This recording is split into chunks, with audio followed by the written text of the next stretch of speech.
நம்ம Asian மேகேஸ் ப்ரைடோட episode 4 தான் பார்க்க போகிறோம். போன எபிசோடில் எப்படி முடிச்சிருப்பாங்க, சிசேவும் ஸ்டெல்லாவும் பேசிட்டு வந்துட்டு இருப்பாங்களா, திடீர்னு ஒரு புகை வந்து சிசே மட்டும் தனியாக போயிடுவா, சிசேவும் ரூத்து மட்டும் தனியாக போயிடுவாங்க. அதுக்கடுத்து தான் கட்டுறாங்க. இங்கே பார்த்தா சிசேவும் ரூத்தும் ஏதோ கடல் மாதிரி இருக்குது, அது மேலே நின்றுட்டு இருக்காங்க. எங்கே இருக்கோன்னு தெரியலையே அப்படிங்கிற மாதிரி முழிச்சிட்டு இருக்காங்க. அப்போ தான் ஒரு குரல், பரவாயில்லையே நல்லபடியாக இங்கே வந்துட்டியே அப்படிங்கிற மாதிரி அந்த லேடி பேசுகிறாங்க. போன எபிசோடில் கூட பார்த்துருப்போம்ல, தூக்கத்துலேருந்து எந்திரிச்சிருப்பாங்க, அந்த லேடி தான் பேசிகிட்டு இருக்காங்க. சிசையை பார்த்துட்டு கேட்குறா, நீங்கள் யார் அப்படிங்கிற மாதிரி. அப்போ தான் அவங்க சொல்கிறாங்க, நீ என்னை வந்து ஒரு மந்திரவாதின்னு கூப்பிடலாம், இல்லை கடலோட டீமன் கூட கூப்பிடலாம் அப்படிங்கிற மாதிரிலாம் இவங்க சொல்லிக்கிட்டு இருக்காங்க. அப்போ தான் சிசை கரெக்டாக கேட்குறா, நீங்கள் லிண்டலோட மாஸ்டரா அப்படிங்கிற மாதிரி. இந்த டிராகன் கார்டியன் இருக்கான அவனோட மாஸ்டர் இவங்க தான். அவங்களும் பார்த்துட்டு, ஓ உனக்கு லிண்டலும் தெரியுமா, எப்படி இருக்கா நல்லா இருக்கானா அப்படிங்கிற மாதிரிலாம் விசாரிக்கிறாங்க. அப்புறம் வந்து சிசை காலத்தில் இருக்க அந்த டாலர் பார்க்குறாங்க. எலிஸ் தானே சிசைக்கு இது கொடுத்துருப்பான், அதை பார்த்துட்டு இது மாதிரி நான் அவனுக்கு கொடுத்தேன், அதை வந்து யாரோ போட்டிருக்காங்களேன்னு தான் பார்த்தேன் அப்படிங்கிற மாதிரி சொல்லிட்டு எலிஸை பற்றி பேசிகிட்டு இருக்காங்க.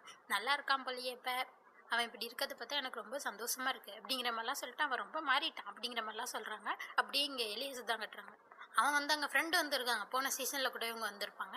இங்கே வந்து இவன் தான் புது வாழ்க்கை ஆரம்பிச்சிருக்கானே சரின்னு சொல்லிட்டு செலிப்ரேட் பண்ணலான்னு சொல்லிட்டு தான் இங்கே வந்திருக்காங்க. இது மாதிரி சிசை எங்கன்னு கேட்டுட்டு இருக்காங்க. இவன் சொல்லிட்டு இருக்கான், அவள் ஸ்டெல்லா கூட போயிருக்கா அப்படிங்கிற மாதிரிலாம் சொல்லிட்டு இருக்காங்க. அடுத்து இங்கே திருப்பி கட்டுறாங்க.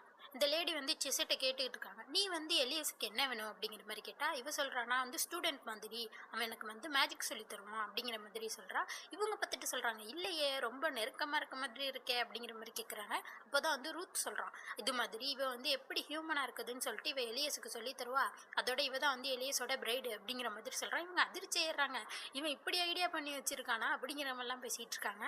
அதோட நீ அவனுக்கு ஹியூமனாக இருக்கிறதுக்கு சொல்லி கொடுக்கறதுக்கெல்லாம் ரொம்ப நன்றி, சரி வா என் உள்ளே போய் பேசலாம்னு சொல்லிட்டு கேபினுக்கு கூட்டு போயிருக்காங்க. அப்போதான் அந்த லேடி சொல்லிட்டு இருக்காங்க, நீ பாட்டி வீட்டுக்கு வந்த மாதிரி நினச்சிக்கோ அப்படிங்கிற மாதிரி சிசைட்ட சொல்கிறாங்க. அவள் சொல்கிறா, உங்கள் கூட இருக்கப்ப லிண்டல் கூடயும் எலியஸ் கூடயும் இருக்கிற மாதிரியே இருக்குது அப்படிங்கிற மாதிரி சொல்கிறா. அப்போ தான் இவங்க சொல்கிறாங்க, ஆமாம் ஆமாம் அப்படி தான் இருக்கும், ஏன்னா அவங்க 2 பேரும் சின்ன பிள்ளையில இங்கே வந்திருக்காங்க தெரியுமா அப்படிங்கிற மாதிரி சொல்லிக்கிட்டு இருக்காங்க. இவ கேட்டுட்டு இருக்கா, எலியஸும் இங்கே வந்தான், எலியஸ் வந்து லிண்டல் கூட ட்ராவல் தான் பண்ணிக்கிட்டு இருந்தான்னு நினச்சேன் அப்படிங்கிற மாதிரிலாம் சிசை சொல்லிட்டு இருக்கா. அப்போ அந்த லேடி சொல்கிறாங்க, இந்த பிளேஸ் எப்படின்னா எந்த பிளேஸ் கூடயுமே கனெக்ட் ஆகாமல், எந்த டயத்து கூடயுமே கனெக்ட் ஆகாமல் தனியாக இருக்குமா, ஆனால் அதே நேரத்தில் இது எல்லா பிளேஸ் கூடயுமே கனெக்ட் ஆகிருக்கும் அப்படிங்கிற மாதிரி சொல்கிறாங்க.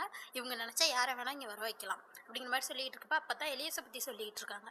இது மாதிரி எலியஸ் ஒரு நாள் வந்தானா, ரொம்ப துவண்டு போய் வந்தானா, இவங்க பற்றி கேட்டிருக்காங்க, லிண்டன் கூட தானே ட்ராவல் பண்ணிக்கிட்டு இருந்தேன், இங்கே எப்படி வந்த அப்படிங்கிற மாதிரி கேட்டால் அப்போ தான் அவன் சொல்லியிருக்கான், இது மாதிரி நான் வந்து நிறைய மனுஷங்களை பார்த்தேன், எல்லாருமே ஒரே மாதிரி இருக்காங்க, ஆனால் அதே நேரம் வித்தியாசமாகவும் இருக்காங்க, என்னால் அவங்களெல்லாம் புரிஞ்சிக்கவே முடியலை, அதனால தான் உங்கள் கூட இருந்து எப்படி மனுஷங்கள்லாம் இது பண்ணுறாங்கன்னு சொல்லிட்டு கற்றுக்கலாம், உங்களை காப்பி பண்ணிக்கலாம்னு நான் நினைக்கிறேன், அப்போ நானும் மனுஷங்களோட ஒத்துப்போய் வாழ்வேன் அப்படிங்கிற மாதிரிலாம் இவன் சொல்லிக்கிட்டு இருக்கான். இவங்க பார்த்துட்டு உனக்கு மனுஷங்கன்னா ரொம்ப பிடிச்சிருக்குல்ல எலியஸ் அப்படிங்கிற மாதிரிலாம் கேட்டுட்டு இருக்காங்க.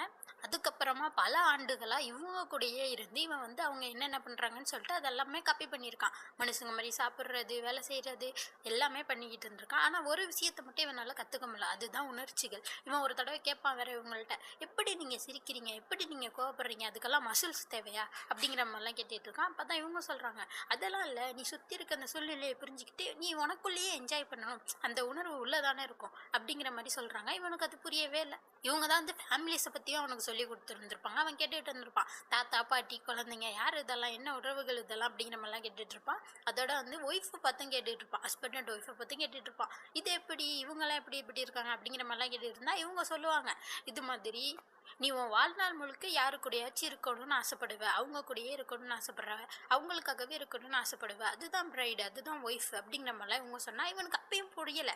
இவன் வந்து சின்ன பிள்ளைத்தனமாக இவங்கள்ட்ட கேட்டுக்கிட்டு இருக்கான், அப்போ நீங்கள் எனக்கு ஒய்ஃபாக இருப்பீங்களா அப்படிங்கிற மாதிரி கேட்டுக்கிட்டு இருக்கான். அவங்க பார்த்துட்டு சிரிச்சுட்டு, அப்போல்லாம் இல்லைடா, ஒரு நாள் நீ உனக்கான ஒய்ஃபை கண்டுபிடிப்ப அப்படிங்கிற மாதிரிலாம் இவங்க சொல்லியிருக்காங்க. இப்போ தான் இவங்க சொல்கிறாங்க, அப்படி நான் அவனுக்கு முழுசாக சொல்லிக் கொடுக்காதனால தான் இப்போ வருத்தப்படுறேன் பாரு, இப்போ ஒன்று போய் அவன் ஒய்ஃப்னு சொல்லிட்டு சுற்றிக்கிட்டு இருக்கான் அப்படிங்கிற மாதிரிலாம் இவங்க சொல்லிக்கிட்டு இருக்காங்க. சிசேவன் சொல்கிறா, என்னால் உங்களால் புரிஞ்சிக்க முடியுது, நீங்கள் சொல்லி கொடுத்தது அவனுக்கு எப்படி புரிஞ்சிருக்கான்னு சொல்லிட்டு அப்படிங்கிற மாதிரிலாம் இவங்க பேசிக்கிட்டு இருக்காங்க. அடுத்தங்க எலியஸை கட்டுறாங்க.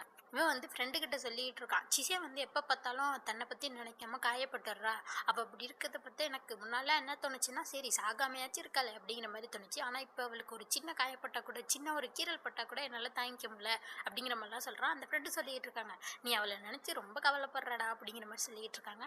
ஆமாம், ரூத் வந்து சொன்னா, இது மாதிரி சிசே வந்து அவளை பற்றி யோசிக்கவே மாட்டாளா, எல்லா பிரச்சனையும் அடுத்தவங்களுக்கு தான் பிரச்சனை வரும்னு சொல்லிட்டு யோசிக்கிறாளா, அவளை பற்றி புரிஞ்சிக்கவே மாட்டா, அவளுக்கு கஷ்டம் வந்தால் எனக்கும் கஷ்டம் வரும்னு அவளுக்கு புரிய மாட்டேங்குது அப்படிங்கிற மாதிரிலாம் சொல்கிறான். அதனால தான் இவன் வந்து இவனோட டாலரை வந்து சிசைக்கு கொடுத்துருக்கான், ஏன்னா இவன் வந்து அதை உடைக்கக்கூடாது, அது வந்து ரொம்ப முக்கியமானது இவனுக்கு.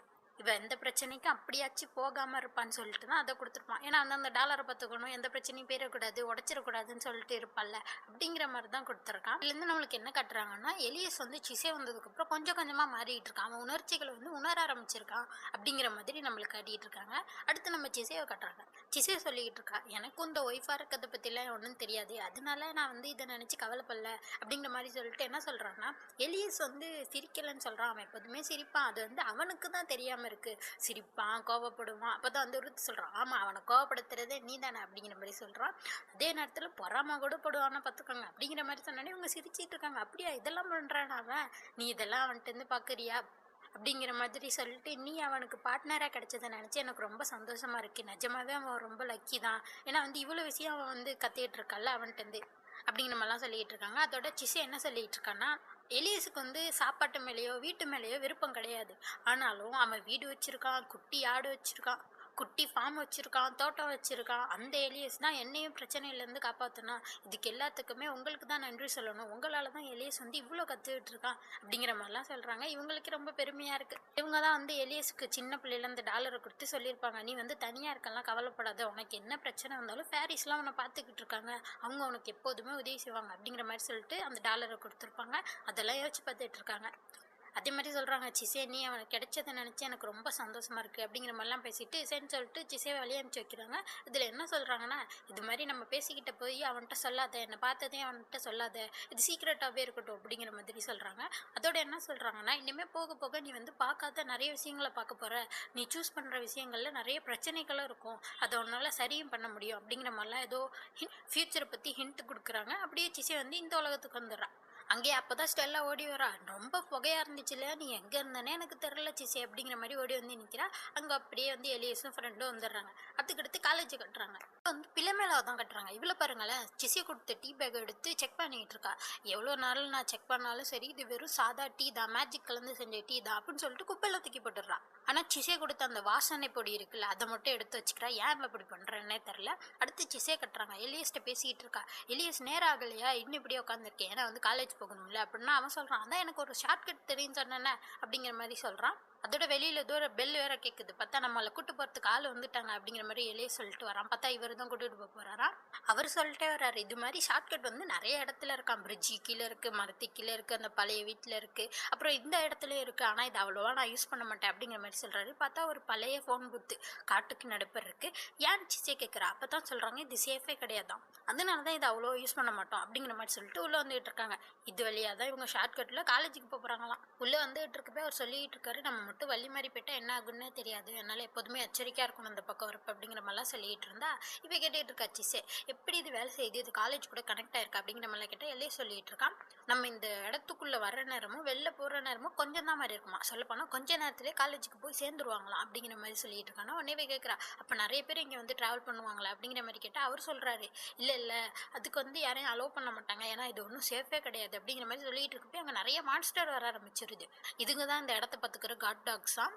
இதுங்க தான் வந்து யாரையும் போக விடாது. இது கூட இவர் ஒப்பந்தம் போட்டிருக்கிறதுனால தான் இவர் சொல்கிறத கேட்டுக்கிட்டு அதுங்க நடக்குதுங்களாம். இதுங்க எப்போ எப்படி மாறுன்னு எனக்கே தெரியாது அப்படிங்கிற மாதிரிலாம் சொல்கிறாரா. இதுங்க வந்தோடனே இவர் சொல்லி ஆரம்பிக்கிறாரு, நாங்கள் வந்து எப்போதும் போகிற வழியில் தான் போகிறோம், உங்களுக்கான பேமெண்ட்டையும் கொண்டு வந்திருக்கோம், இவங்களையும் போக விடுங்க அப்படிங்கிற மாதிரிலாம் சொல்லிட்டு இருக்காரு. உடனே அது வந்து அதோட மொழியில் பேசுது. அது வந்து எலியஸுக்கு புரியல, ஆனால் இவருக்கு மட்டும்தான் புரியுது. இவர் சொல்கிறாரு, நீங்கள் வந்து போகிற வழியிலே போனால் நாங்கள் எந்த பிரச்சனையும் பண்ண மாட்டோம் அப்படிங்கிற மாதிரி சொல்லுது. ஏன்னா வேற எந்த பக்கமும் பேரக்கூடாதான் அப்படிங்கிற மாதிரிலாம் சொல்லுதுங்க. சிசே அதில் இருக்க ஒரு டாகை மட்டும் பார்த்துக்கிட்டே இருப்பா. பார்த்தா சிசேக்கு அதுங்க சொல்றது புரியுது, நாங்க எப்போதுமே உங்களை துரத்திக்கிட்டு இருப்போம் அப்படிங்கிற மாதிரி சொல்லுதுங்க. இவளே அறியாம இவளே சொல்றா, எலியஸும் பார்க்குறான், உனக்கும் புரியுது அப்படிங்கிற மாதிரி கேட்டுட்டு இருக்கான். அப்போதான் அதுங்க என்ன பண்ணுது, அவர் வச்சு அந்த கறியெல்லாம் சாப்பிட்டுட்டு அதுங்க உடம்புல இருக்க ஏதோ ஒரு கிறிஸ்டல் மாதிரி இருக்கு, அதை உடச்சி கொடுத்து இந்த 3 பேரையும் முழுங்க சொல்றாங்க. ஏன்னா அப்பதான் வந்து அந்த ஒப்பந்தம் வந்து செயல்படும். எப்போதும் இவங்க வந்தாலும் இதுங்க எதுவும் பண்ணாது. அதனால இவங்கெல்லாம் அதை முழுங்கிட்டு அங்கேருந்து எப்படியோ காலேஜுக்கு வந்து சேர்ந்துடுறாங்க. இங்கே அடுத்த சீனில் கட்டுறாங்க, அந்த நர்ஸ் உட்காந்துட்டு இந்த பச்சை முடிக்காரன்ட்டு கேட்டுட்டு இருக்காங்க, வேற எதுவும் உனக்கு பிரச்சனையாப்பா அப்படிங்கிற மாதிரி சொன்னால், இல்லை இந்த ஹெட்ஃபோன் போட்டிருக்க வரைக்கும் எனக்கு எந்த பிரச்சனையுமே கிடையாது அப்படிங்கிற மாதிரி சொல்கிறான். வேற எதுக்கும் நீ பயப்படுறியா அப்படிங்கிற மாதிரி கேட்டுட்டு இருக்காங்க. அப்போ தான் அவன் சொல்கிறான், சிசியன் புதுசாக ஒரு ஸ்டூடெண்ட் வந்திருக்கால, அவளை பார்த்தா எனக்கு பயமா இருக்கு அப்படிங்கிற மாதிரி சொல்கிறான். இவங்க இப்படி பேசிகிட்டு இருக்கப்பயே வெளில கட்டுறாங்க, ஏதோ ஒரு கருப்பாக உருவம் வருது. அது வந்து இந்த கதவை திறக்க பார்க்குது. பார்த்தா அது பிள்ளை மேலே தான் அந்த கருப்பு உருவம். இவன் வந்து அந்த பச்சை முடிக்காரன் சிசேன்னு சொன்னதை கேட்டு இவ அதிர்ச்சியில் நின்றுட்டு இருக்கா. அப்படியே லூசியை கட்டுறாங்க. லூசிக்கு வந்து அவள் சின்ன பிள்ளையா இருக்கப்ப நிறைய பேர் வேலை பார்த்துட்டு இருக்கதெல்லாம் பார்த்துட்டு இருக்கா. அதை பார்த்துட்டு இல்லைன்னு கத்திக்கிட்டு அப்படியே எந்திரிக்கிறா. பார்த்தா அது ஒரு கெட்ட கனவு போல. அதோட அந்த எபிசோட் முடியுது. அடுத்த எபிசோட் பார்க்கணும்னா மறக்காம சேனலை சப்ஸ்கிரைப் பண்ணிக்கோங்க. பை.